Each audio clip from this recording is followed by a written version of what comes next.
Donc du coup, la première question que je voulais vous poser, c'est est-ce que vous pourriez vous présenter un peu aux lecteurs qui ne vous connaîtraient pas encore et qui regarderont la vidéo?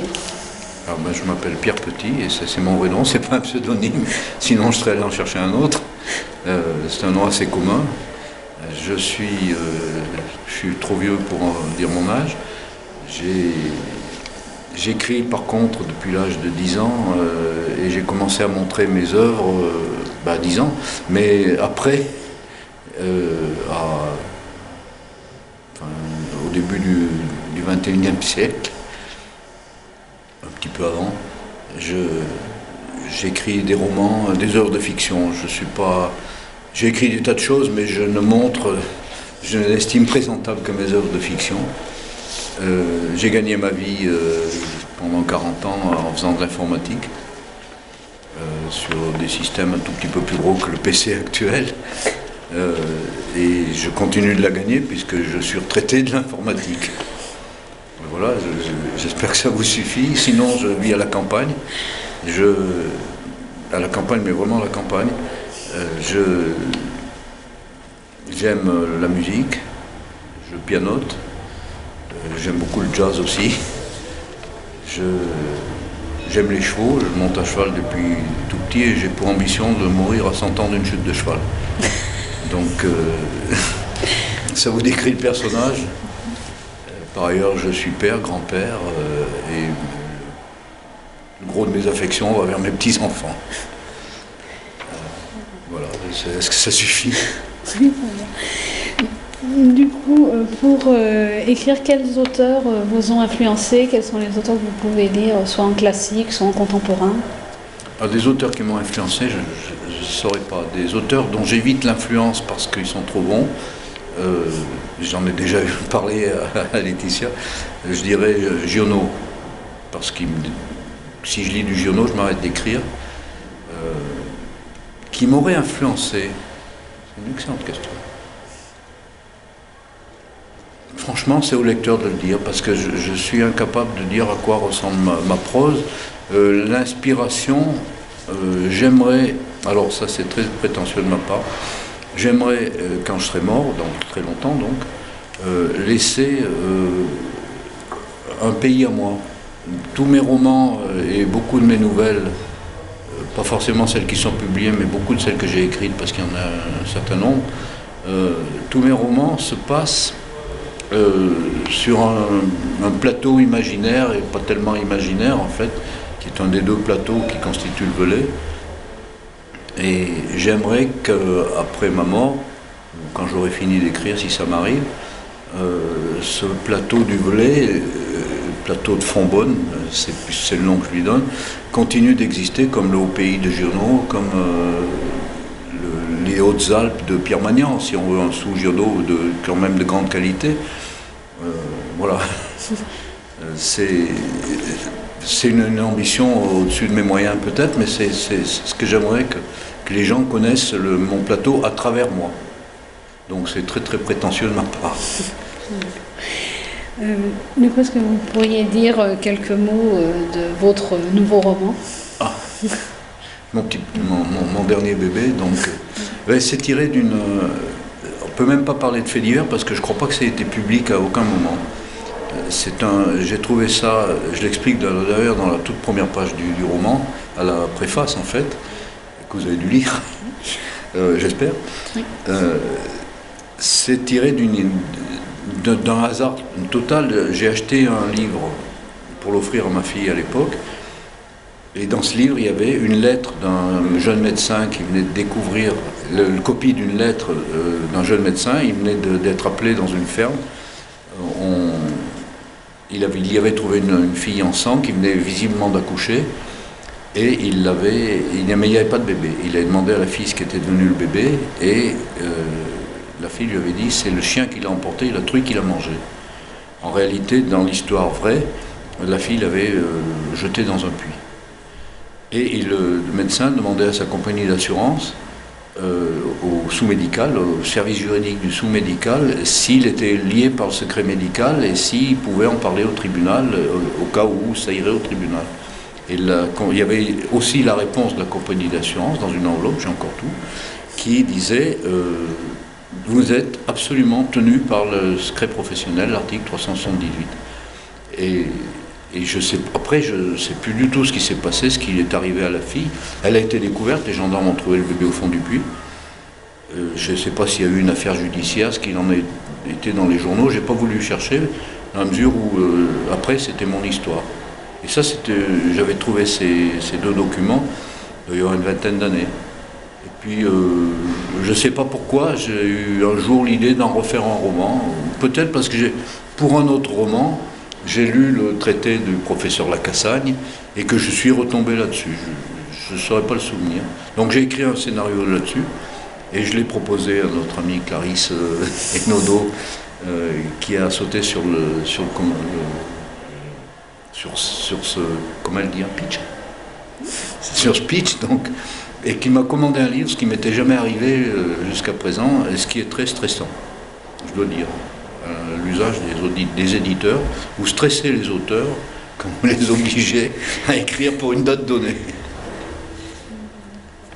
Bon, en tout cas, dans la partie que j'ai lue de votre roman, dans le début du roman, ce qui m'a beaucoup frappé, c'est le fait qu'il y ait le point de vue de plein de personnages différents. On retrouve, il y a vraiment une pluralité des points de vue. Et du coup, j'aurais aimé savoir comment vous avez écrit. Est-ce que vous avez écrit d'abord par rapport à un seul personnage, ou bien est-ce que ça a été chronologique? Oui, j'ai tout écrit. L'écriture a été continue. D'accord. Mais la pluralité des points de vue, le fait, j'ai dit justement à Clarisse, c'est le plus choral de mes romans, alors que je me croyais vraiment pas doué pour l'exercice.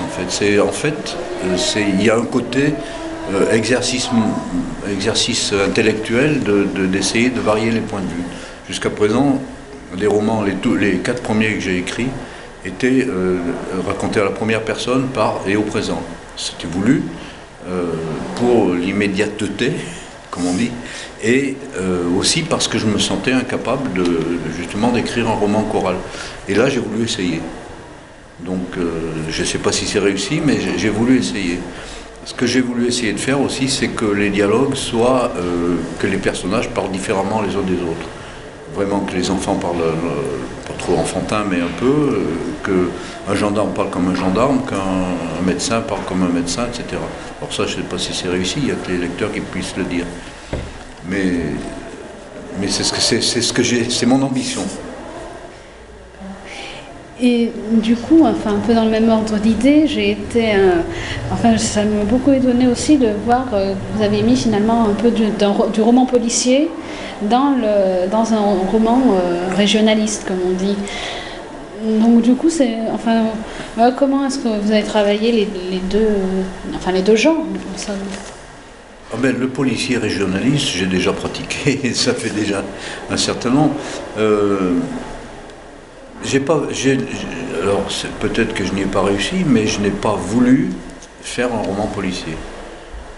C'était facile de mettre une énigme vraiment.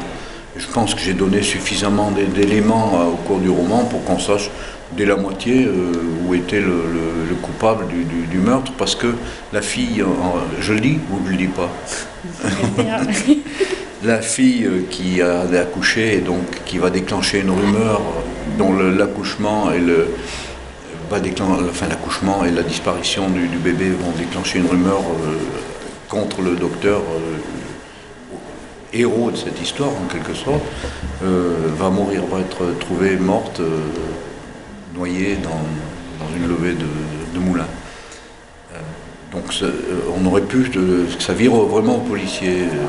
Je n'ai pas voulu. Moi, ce qui m'intéressait dans cette histoire, c'est la rumeur, la conséquence de cette rumeur sur les personnages, la façon dont une rumeur se propage dans un milieu assez restreint. Le bourg de Fontbonne, que j'imagine, ressemble beaucoup au Craponne où je vis. Il y a 3000 habitants, il y avait à l'époque des fêtes 3000 habitants, tout le monde connaît tout le monde, je tutoie personnellement la moitié du pays, et dans un milieu assez fermé comme ça, et qu'il était encore beaucoup plus il y a 80 ans, les rumeurs explosent et sont très très fortes. Tout le monde sait tout, en fait. Donc c'était ça qui m'intéressait d'écrire. Alors est-ce que j'ai réussi? Ça, encore une fois, les lecteurs le diront, mais c'était ça mon idée. Il fallait un drame, bon, il y est. Après, c'est les répercussions du drame qui m'intéressent, plus que la résolution de l'énigme. Encore une fois, vous avez parlé d'influence tout à l'heure, moi ce qui me... J'aimerais, c'est Simenon. Vous lisez un Maigret, a fortiori ses romans durs, ce qu'il appelait ses romans durs, vous fichez à peu près, moi personnellement, en tout cas quand je lis un Simenon, je me fiche complètement de savoir qui a tué. Ce qui m'intéresse, c'est l'action de Maigret, c'est les sandwichs de la brasserie Dauphine, c'est les pieds paquets qui vont manger ailleurs, c'est tout ce qui tourne autour. Et ce que j'ai essayé de faire, c'est ce qui tourne autour. Alors, est-ce que c'est réussi? Encore une fois, parole au lecteur. Du coup, enfin, vous en parliez tout à l'heure, mais là, justement, cette idée de la rumeur, enfin, on a l'impression que justement, à un moment donné, la rumeur dépasse la réalité, enfin, comme c'est souvent le cas, et finalement, tout le monde se fiche de quelle est la réalité, ce qui compte, c'est la rumeur. Oui, mais c'est tout à fait le cas. J'en parle d'expérience. Donc, c'est tout à fait le cas. La rumeur dépasse très vite la réalité. Et c'est la rumeur, c'est l'histoire du film de John Ford, L'homme qui tue à Liberty Valance, imprimer la légende. À un moment donné, c'est la rumeur qui devient réalité. Et après, c'est très très difficile de revenir à la réalité et de faire en sorte que les gens y reviennent. Oui. Du coup, est-ce qu'un prochain roman est prévu pour l'année prochaine? Pour l'instant, j'y songe. Je m'étais mis en vacances quand même dans les 2 derniers mois en attendant les corrections, tout le travail, le service après-vente, quoi.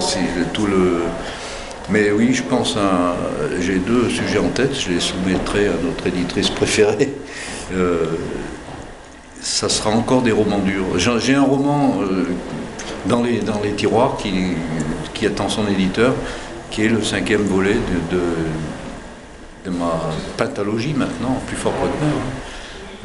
Lui qui s'est arrêté à 4, moi c'est 5 pour l'instant, qui est une chronique d'une année sur mon toujours plateau de Fontbonne, et plutôt dans le village de Fontbonne, d'une année du 15 août au 15 août des années 1957-1958. Donc il y en a un 5e qui est tout prêt à l'emploi, prêt à passer en presse. Et puis je suis en train de tourner autour d'un roman tiré d'un autre fait divers, alors qu'il n'a certainement pas été un fait divers, qui est une impression sur une femme qui aurait été suicidée par son mari et le père de son mari. Et c'est pas tellement le suicide et les conséquences qui m'intéressent, c'est pourquoi ils en sont arrivés là, ces 2 abrutis. Du coup, merci. Est-ce que vous voulez ajouter quelque chose? Que je dise. Je sais pas, lisez mes livres. Voilà. Non, alors oui, si.